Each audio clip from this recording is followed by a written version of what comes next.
여러분 안녕하십니까?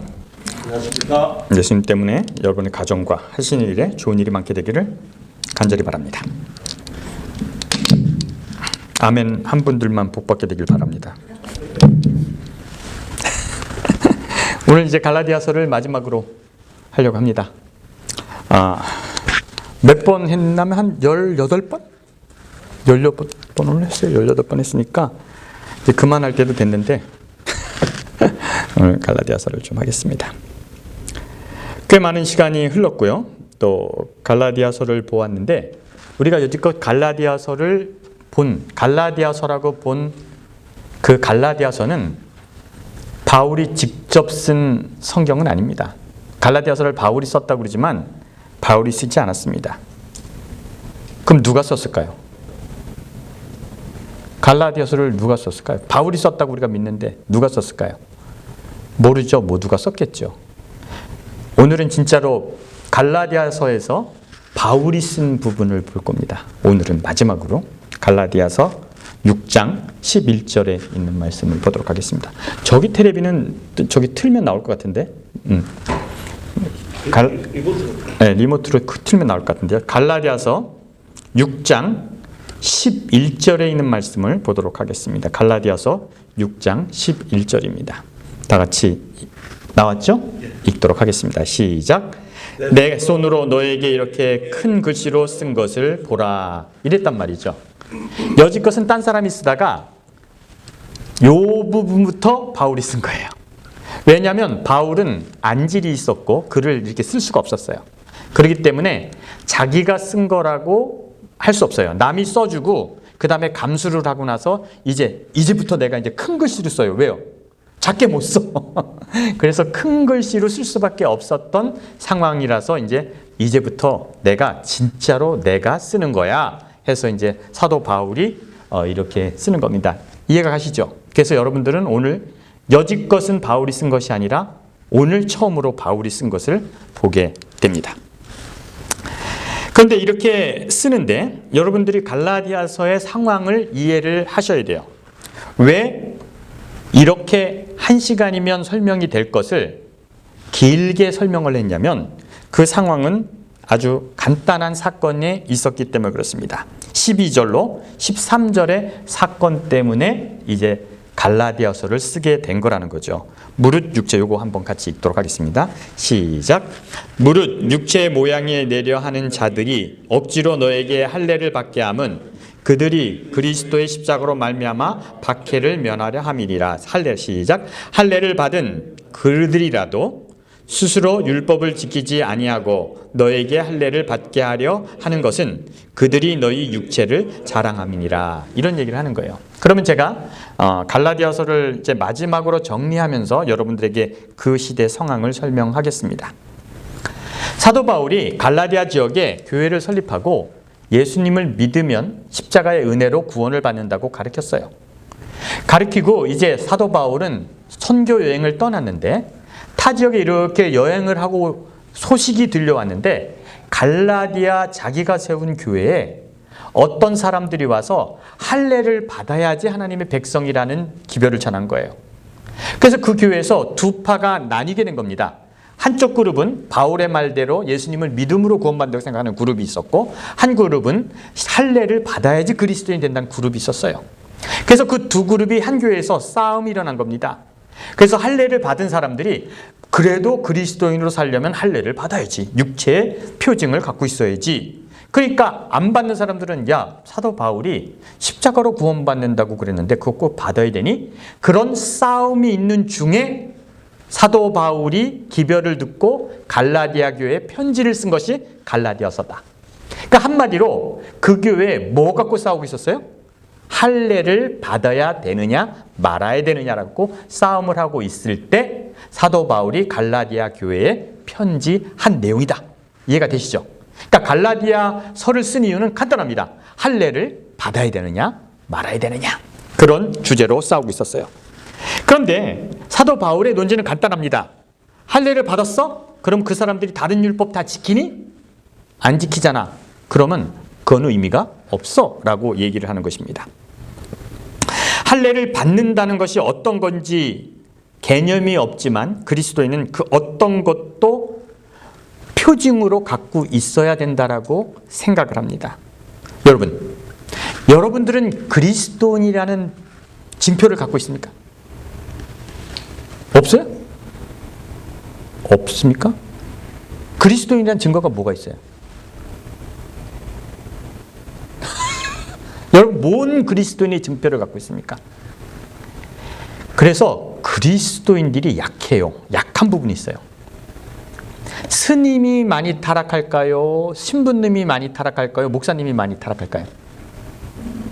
예? 어떤 부류가 많이 타락할 것 같아요? 왜 웃으셔요? 목사가 많이 타락한 이유가 뭔지 아십니까? 증표가 없어요. 스님은 머리를 깎고, 그래서 이게 스님이라는 증표가 있고요. 신부들은 자기 복장이 있다고요.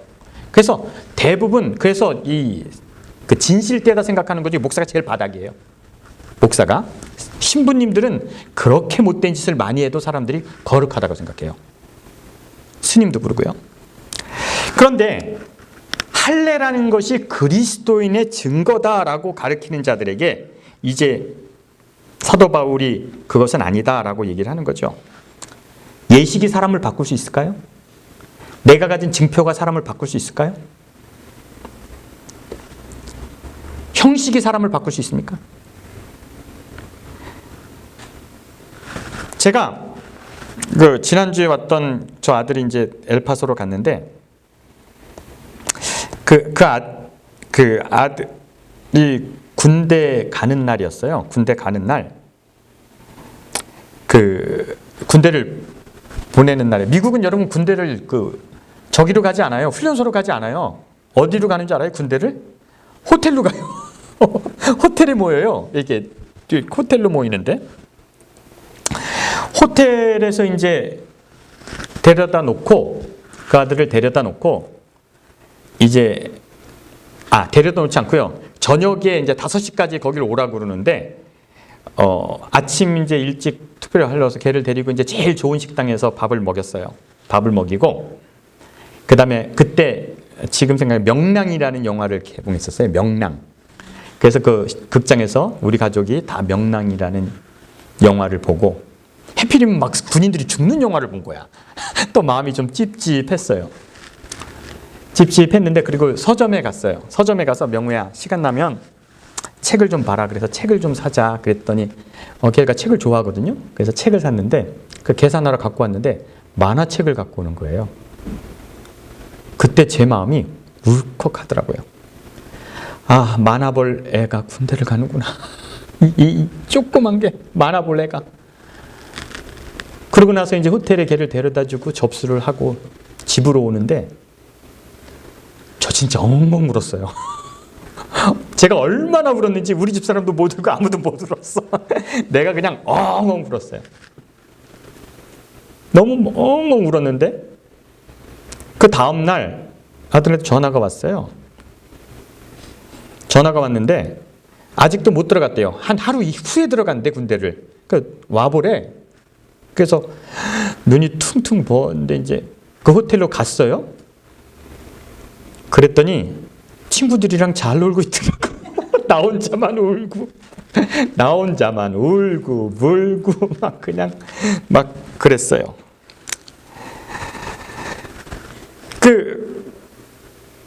근데 그 아들이 이제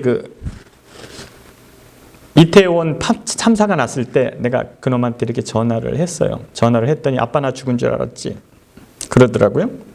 근데 뭐 그런 얘기를 하면서 제가 문득 우리 아들이 거기서 죽었으면 내가 어떨까 생각을 했어요. 우리 아들이 죽었으면 제가 어떨 것 같아요. 전 엄청나게 현실적인 사람이거든요. 현실적이에요. 뭐 죽음을 그렇게 받아들이지 않을까. 어떨 것 같습니까? 여러분의 자녀가 거기 죽었으면 여러분 어떨 것 같아요? 추모를 하라고 그러는데 위패도 없고 그러면 여러분 어떤 생각이 들까요? 나는 그게 필요 없다고 생각하는데 막 기분 나쁘겠죠. 전 둘 중에 하나일 것 같아요. 보상금을 어떻게 하면 많이 받을까? 이런 생각을 할 수 있고, 아니면 저는 거기서 데모하고 있을 거예요. 막 진짜 이렇게 싸우고 있을 거예요. 위패가 있고 형식이 있는 것이 우리 아들 죽은 것에 상관이 있습니까? 없습니까? 변화가 있습니까? 없습니까? 아무것도 없죠. 근데 왜 우리는 그 형식을 합니까? 왜 형식이 중요합니까? 우리 애가 살아올 가능성도 없어요. 그죠? 근데 왜 그 앞에 절하고 묵념하고 왜 사람들이 그렇게 할까요? 형식이 왜 필요할까요? 예식이 왜 필요할까요? 뭘 위해서 하는 거죠? 자기 자신? 죽은 사람을 위해서 할 건 하나도 없어요. 누굴 위해서요? 살아있는 사람을 위로하는 거예요. 그럼 그냥 거적에 싸서 갖다 버릴까요, 우리 아들? 아니잖아요. 추억하고 싶잖아요. 아무것도 아닌데, 아무 변화도 없는데 살아있는 자를 위로하기 위해서 우리가 그런 형식을 하는 거예요. 공자에게 번지가 의가 무엇입니까? 그러니까 번지가 지혜에 대해서 가르쳐 주는데 공자가 이렇게 얘기했어요. 백성들의 의로움에 힘쓰고 귀신을 공경하되 멀리할 것이 바로 지혜니라 라고 그랬어요. 백성들에게 의롭게 행하고 귀신을 공경하되 멀리하는 것이 지혜니라. 그래서 공자의 이 신과는 경이원지라고 그래요. 경이원지는 뭐냐면 귀신은 공경하되 멀리하라 라는 거예요. 모든 철학자들은, 생각을 하는 사람들은 귀신이 영향력이 없다는 것을 알았습니다. 소크라테스도 알았고요. 다 알았어요. 신앙은, 평민들은 신이 있다고 생각하고요.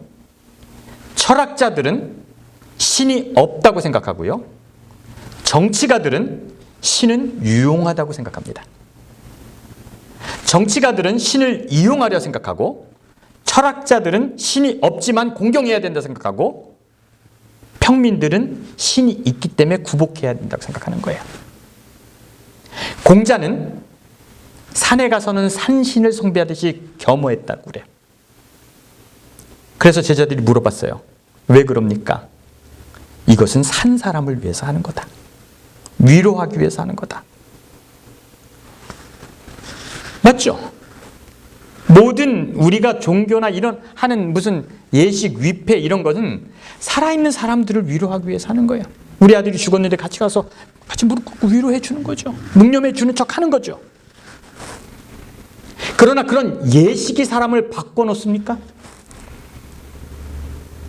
제사와 예식과 형식이 사람을 바꿀 수 있을까요? 안 바뀝니다. 어떻게 보면 의미가 없어요. 그런데 우린 그것을 합니다. 제가 국민학교 6학년 때 침례를 받았어요. 전 대전, 고향이 충청도기 때문에 대전 갑천이라고 들어보셨나? 이게 침례하고 딱 나오는데 똥이 떠내려오더라고요. 그렇게 침례를 받았잖아요, 옛날에. 근데 침례를 받고 이렇게 딱 서 있는데, 국민학교 6학년 때인데, 그럼 교인들이 와서 대명아 축하한다, 침례 받았으니까 이제 막 이렇게 한마디 덕담을 해주잖아요. 근데 제가 딱 서 있더니 천혁이라는 내 옆집 진짜 친한 친구예요. 대학교까지 같이 갔으니까, 목회도 같이 하니까. 걔 엄마가 제 손을 꼭 잡더니 대명아 침례 받았으니까 천혁이랑 이제 싸우지 마라 그러더라고. 전날 싸웠거든. 전날 대판 싸우고 침례 받았는데 걔 엄마가 내 손을 꼭 잡으면서 대명아 이제 천혁이랑 싸우지 마라 그러더라고. 그래가지고 그때 내 마음이 국민학교 6학년 너무 부끄러웠어요. 그래서 저는 진짜 아직도 친하게 지내는데 걔랑 한 번도 안 싸웠어요. 진짜로. 근데 제가 변화된 건가요? 딴 놈하고는요 엄청 싸워요. 바뀌지 않아요. 바뀌기도 어렵고요. 내가 무슨 계기가 있어서 그걸 안 먹을 수는 있죠. 그럴 수는 있지만 사람은 바뀌지 않아요. 그래서 여러분의 몸에 할례를 받았다 더라도 여러분들은 진정한 그리스도인이 될 수 없습니다.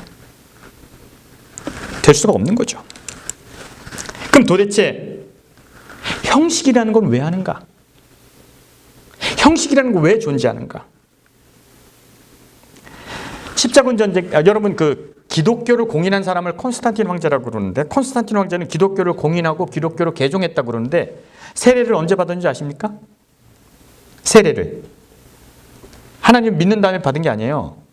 죽기 전에 받았어요. 세례 받고 죄 지면 안 된다고 그러니까 죽기 전에 받았어요. 십자군 전쟁에 보면 그 그림에 그런 것이 있어요. 세례를 받는데 물에 들어가는데 한 손을 이렇게 들고 세례 받는 사람들이 있어요. 이 사람들 왜 한 손을 들고 세례 받는 줄 아십니까? 예? 한 손은. 이 손으로 이제 사람 죽여야 되는데 이것까지 깨끗하면 안 되잖아. 그러니까 여기까지만 들어가는 거야. 이 손으로는 지금 전쟁에 나가야 되거든. 그러니까 왼손 쓰는 놈은 이 손 들고 이거 안 받는 거예요. 세례나 할례나 침례나 이런 것이 사람을 바꿀 수 있습니까? 바뀌지 않는 거예요. 제도가 사람을 바꾸지 않습니다. 한 번도 바꾼 역사도 없고 그럴 수도 없습니다. 근데 여러분, 그리스도인이 된다는 건 뭘까요? 도대체 그리스도인으로 산다는 건 뭘까요? 15절 한번 읽어보겠습니다. 15절입니다. 어디에 15절 나옵니까? 다음 절에 15절 같이 읽어보겠습니다. 시작. 할례나 무할례자나 아무것도 아니로되 오직 새로 지으심을 받는 것이 중요하니라. 여러분, 세례 받는 거, 예배에 참석하는 거, 기도하는 거, 그런 것이 중요한 게 아니라 뭐 하는 것이 중요한 거라고요? 새로 나는 것이 중요한 거죠. 거듭나는 거죠. 변화되는 거죠. 새로 난다는 게 뭘까요? 우리가 결론을 내렸어요. 사도 바울이 갈라디아에서 결론을 내렸어요. 예식과 형식은 여러분들을 변화시킬 수 없다. 그렇기 때문에 여러분, 예식과 형식을 믿지 말게 되기 바랍니다. 그런 거 이런 건 하지 말라는 거죠. 그럼 도대체 새로 났다는 것이 뭘까요? 17절에 있는 말씀 보도록 하겠습니다. 17절 다 같이 읽겠습니다. 시작. 이후로는 누구든지 17절이요? 예, 다 같이 읽습니다. 시작. 이후로는 누구든지 나를 괴롭게 하지 말라. 내가 내 몸에 예수의 흔적을 지니고 있노라. 예수의 흔적이 뭘까요? 여기서 좀 힘들지만 예수의 흔적이라는 것이 뭔지 한번 볼까요? 할례 받은 사람들이 나는 그리스도인의 흔적을 갖고 있다라고 얘기하는 거 아니에요. 나는 몸에 뭘 갖고 있어? 그리스도인의 흔적을 갖고 있어. 그렇게 얘기하니까 사도 바울이 야, 그거 아무것도 아니야. 할례 아무것도 아니야. 근데 진짜 나는 예수님의 흔적을 갖고 있어. 이런 얘기를 하는 거죠. 그럼 도대체 사도 바울이 예수님의 흔적이 뭘까요? 사도 바울이 갖고 있는 예수님의 흔적은, 이것은 현대어 성경으로 하면 간단하게 나옵니다. 맨 뒤에 부분에 있어요. 현대어 성경 17절에 보면요. 현대 이거 같이 읽겠습니다. 시작. 이제는 두 번 다시 이런 문제로 나를 괴롭게, 할례 가지고 두 번 다시 나를 괴롭게 하지 없기를 바랍니다. 시작. 내 몸에는 예수를 욕하는 자들에게 맞은 상처가 남아있으며 이것이야말로 내가 그리스도의 노예라는 표적입니다. 나는 말이야, 니네는 할례를 받고 있지만 나는 예수님을 믿는다고 하기 때문에 여러 번 맞았어. 죽을 뻔했고 그 등어리엔 채찍이 맞은 상처가 있겠죠. 뭐 죽을 뻔했으니까 온몸에 상처가 있겠죠. 그래서 내가 예수님을 전하기 위해서 이런 상처가 있어. 야, 할례 받은 게 예수님의 제자라는 증거가 아니라 내가 예수님을 믿기 위해서 당한 상처가 진짜 증거야 라고 얘기를 하는 거예요. 쉽게 얘기하면 그런 거죠. 도대체 예수님을 믿는다는 증거는 무엇일까? 그럼 사도 바울이 얘기하는 건 맞을까? 아니죠. 그럼 예수님 때문에 맞았으면 올바른 걸까요? 그건 아닐 거예요. 그런데 진짜는 이런 것이에요. 우리가 갈라디아서를 공부하면서 이제 마지막으로 한 가지 질문을 해볼까요? 믿음이 뭡니까? 예수님을 믿는다는 게 뭡니까? 믿음은 언제 생겨납니까? 대체 여러분의 마음속에 믿음은 언제 생각납니까? 여러분이 갖고 있는 믿음은 뭡니까? 뭐가 믿음이에요? 믿음이 뭐예요? 그렇게 믿음 강조했는데 그 믿음이 뭐예요? 뭘 믿어요? 피아노 집사님 뭘 믿어요? 아까 쉽게 얘기할까요? 경균아, 너 나를 믿니? 저 억지로 뭘 믿어 네가 나를? 여러분이 날 믿습니까? 믿는 게 뭡니까? 믿음으로 구원받는다는데 그 믿음이 뭘까요? 제가 성경 얘기를 할게요. 마태복음 14장에는 있는 내용인데 뭐 성경이 없으니까 제가 그냥 얘기할게요. 마태복음 14장에는 예수님께서 5,000명을 먹인 기적이 일어나는 성경절입니다. 마태복음 14장은 예수님께서 5,000명을 먹이셨어요. 그 군중들을 먹이시고 나서 예수님께서 제자들에게 얘들아, 니네는 갈릴리 호수를 건너가거라 그랬어요. 그리고 예수님께서는 그 많은 무리들을 보내고 나서 산에서 기도하시고 제자들을 따라가겠다는 거예요. 그럼 제자들은 배를 타고 쭉 가는데 예수님은 없어요. 예수님은 뭘 타고 올지 모르지만 제자들이 갈릴리를 건너편으로 가는데 무슨 일이 있었냐면 태풍이 불었어요. 풍랑이 일었어요. 풍랑이 일어가지고 제자들이 막 풍랑 때문에 정신없는 그런 상황이었어요. 생각나십니까? 그렇죠? 생각나신 그 사건이 일어나는데 저 멀리서 누가 걸어와요? 예수님이 걸어온단 말이에요. 예수님이 걸어오는데 제자들이 귀신이다 그랬어요. 그랬더니 예수님이 뭐라고 말씀하셨어요? 내니 두려워하지 마라 그랬어요. 그때 이런 상황이 생기면 장로님 베드로 같다. 베드로 같은 장로님 같은 베드로가 예수님께 뭐라고 했어요? 기억 안 나시? 또 그렇게 계속 뚫어지게 보면 내가 이상하잖아. 뭐라고 했어요? 누가 가져와요? 장에 베드로 같습니다. 장로님 같은 베드로가 예수님? 나를 그럼 걸어오게 해보세요 그랬단 말이에요. 그죠? 나도 걸어보겠습니다. 그 얘기가 거기 나오는 거예요. 그래서 베드로가 무리를 걸었다는 얘기가 그 얘기입니다. 아시겠죠? 빠졌잖아요. 예? 오다가 빠졌잖아요. 그 장로님 같으니까 빠졌지. 나 같으면 빠졌겠어요? 안 빠졌겠어요? 안 빠졌어요. 그 얘기가 이제 마태복음 14장의 내용이에요.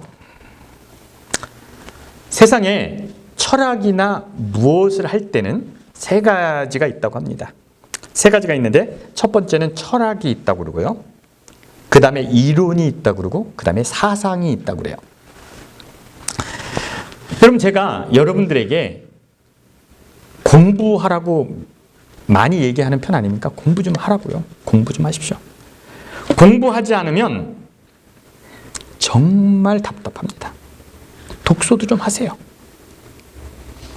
공부하지 않으면 딱딱해져요. 부드럽지 못하기 때문에 변화 안 돼요.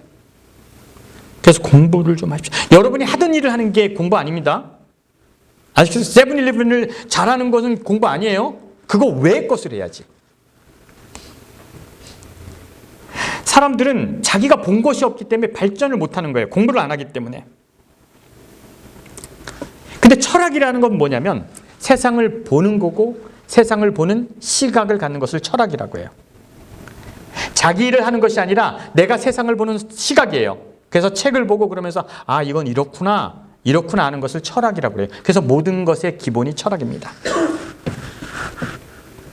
철학 다음에 우리는 이론이라고 얘기해요. 이론은 뭐냐면 저게 그러네.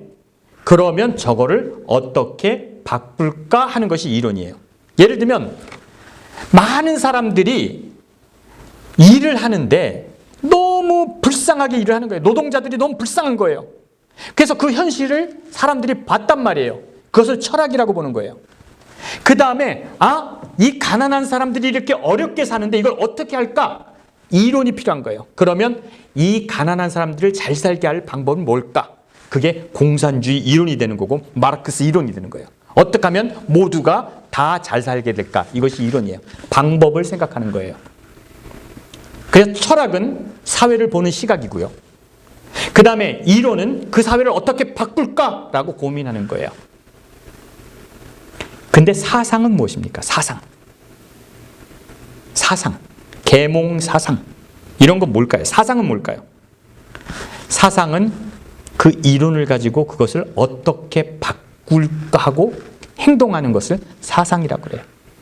그래서 계몽 사상은 종교의 암흑시대에 살던 사람들을 깨어나게 하는 행동을 사상이라고 하는 거예요. 아시겠죠? 철학이 뭐라고요? 세상을 보는 눈.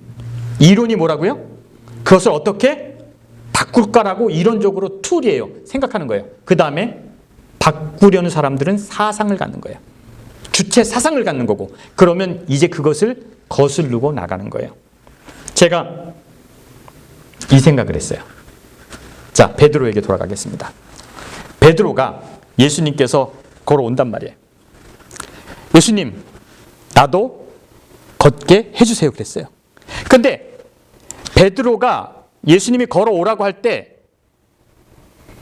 뭐 이거 옛날에 한번 한 것 같아. 기억날지 몰라요 여러분.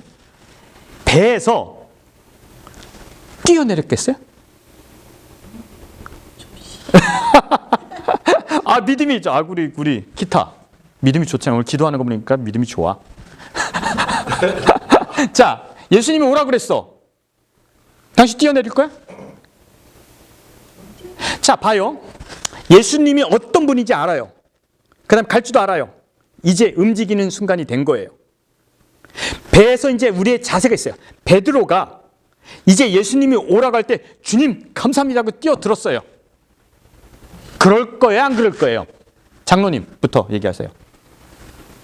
아, 뛰어들 것처럼 뛰어들 거예요? 응? 계단을 내려가서 물 앞에서 네, 생각을 할까요? 자, 지금 갑니다.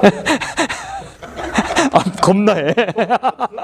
아, 되게 겁나해. 갑니다. 오라고 했는데 뭐가 걱정이야? 하고 단술 여러분, 오라고 해서 배에서 뛰어내리는 사람을 뭐라고 그러냐면 미쳤다고 그러는 거예요. 빠지면 어떡할 건데? 헤엄치죠? 풍랑이 일고 있는데? 그건 아니에요. 베드로의 믿음이 생기는 순간이 있었어요. 베드로의 믿음이 생기는 순간이 있었는데, 그 믿음은 언제 생겼냐면, 저는 내가 베드로라면 뛰어내리지 않아요.